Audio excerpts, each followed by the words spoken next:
Hello guys, আসসালামু আলাইকুম। আজকে আপনাদের জন্য নিয়ে এসেছি মেয়োনিজ তৈরির রেসিপি। বিশ্বাস করেন, এই মেয়োনিজ যে এত ক্রিমি আর এত জুসি হয়, মানে বাসায় এত পারফেক্টভাবে বানানো যায়, এটা বিশ্বাসই করতে পারবেন না যদি নিজেরা না ট্রাই করেন। এভাবে যদি বাসায় একবার মেয়োনিজ তৈরি করা যায়, তাহলে আর কেন দোকান থেকে কিনবো বলেন তো? আর এই মেয়োনিজ তৈরির রেসিপিটা কিন্তু খুব সহজ। চলুন শুরু করি আমরা।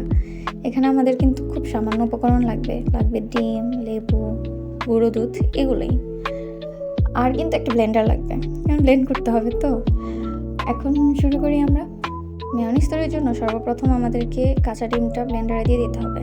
তবে মনে রাখবেন, ডিমটা কিন্তু প্রথমে ফ্রিজ থেকে বের করে রুম টেম্পারেচারে রাখবেন, যার ফলে কিন্তু ক্রিমি ভাবটা ভালো আসবে আর ব্লেন্ড করতে সুবিধা হবে। তারপরে দিয়ে দেবেন সামান্য পরিমাণে লবণ, দিয়ে দেবেন 1 চা চামচ চিনি, আর দিয়ে দেবেন গোলমরিচের গুঁড়ো। তারপরে যেটা লাগবে সেটা হচ্ছে লেবুটা অ্যাকচুয়ালি ডিমের স্ট্রাকচারটাকে ঠিক রাখার জন্য দেওয়া হয়েছে। তারপরে এখানে দিয়ে দেবেন সয়াবিন তেল, আপনারা চাইলে অলিভ অয়েল তেলও ইউজ করতে পারেন, কোনো সমস্যা নেই। তারপরে দিয়ে দেবেন গুঁড়ো দুধ।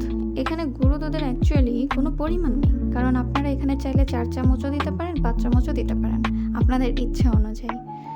তারপরে দিয়ে দেবেন ঝাঁঝের জন্য রসুনটা আমি এখানে 3 কোয়া ব্যবহার করছি। আপনারা চাইলে ঝাঁঝ যদি একটু কম পছন্দ করেন তাহলে 2 কোয়াও দিতে পারেন। তারপর সবগুলো একসাথে মিক্স করে ব্লেন্ড করবেন।